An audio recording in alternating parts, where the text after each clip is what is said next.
lugar, otra marca característica de una iglesia sana es claridad doctrinal. Claridad doctrinal, eso es tan importante. La Biblia demanda que seamos claros en los principios que ésta enseña.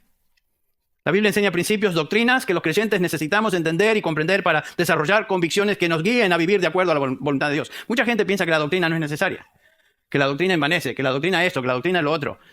No, lo que queremos es adorar a Dios, amarnos, lo que sea. Pero ¿cómo vamos a adorar y amarnos si no entendemos lo que Él dice? La predicación bíblica no es contar historias o anécdotas. O peor, hablar de ideas personales, expresar ideas humanas. Porque desde el momento que nos salimos de la palabra estamos dando ideas humanas y por lo tanto eso no edifica, no salva a nadie ni edifica a nadie.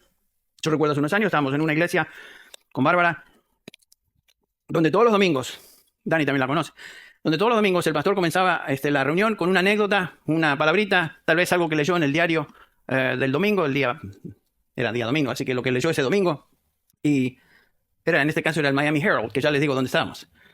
Pero el punto es que todo el sermón era en base a una idea particular, alguna ideita, algún concepto, algún lindo pensamiento, etc. Y ese era todo el sermón. Bueno, pero la pregunta es, eso no es lo que encontramos en la Escritura. Eso a mí no me edifica. ¿Qué me importa a mí lo que diga el Miami Herald, el Los Angeles Times o el New York Times? Eso no me importa.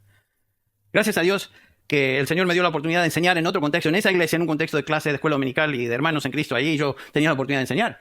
Pero si mi salud espiritual hubiera dependido de lo que se escuchaba desde el púlpito, hoy hubiera yo sido, qué sé yo, contar historias y tal vez me hubiera hecho fanático de los Dolphins o del equipo de béisbol ahí, pero no nada más.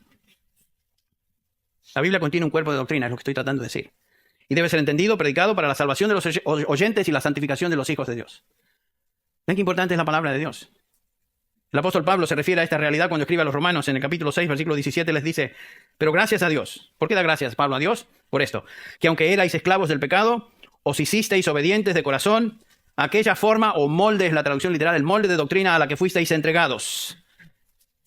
¿A qué molde se refiere? ¿A qué doctrina se refiere? A la doctrina del Evangelio, de salvación. Dios hizo esa obra de salvación, trayéndonos a este molde de doctrina que conocemos, es el Evangelio de Jesucristo, por el cual somos salvados. Dios hizo esa obra.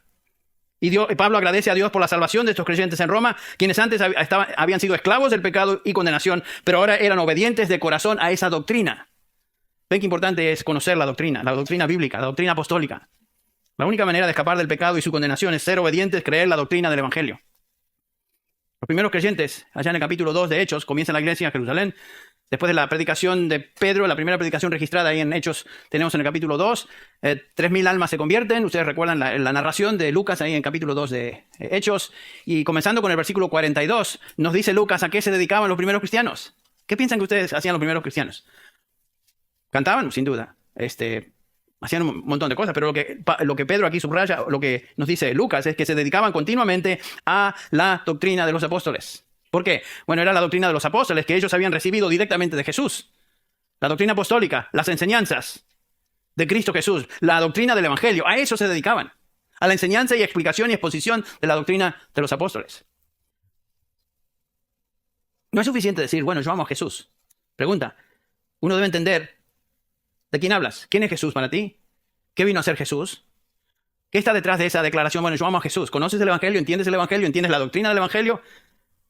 Las verdades que tienen que ver con la salvación, ¿entiendes eso? Uno debe conocer y estar convencidos de la doctrina de la redención, la doctrina de la salvación y sus implicaciones. Uno debe entender las doctrinas fundamentales de la fe cristiana. Por eso estamos invitando y animando a los hermanos, a las personas que vienen de otras iglesias a tomar las clases de fundamentos de la fe. Eso es tan importante, eso es doctrina, eso es pan, eso es nutrición. Y eso es a lo que se dedicaban los primeros creyentes, a la doctrina de los apóstoles, primero por sobre todas las cosas.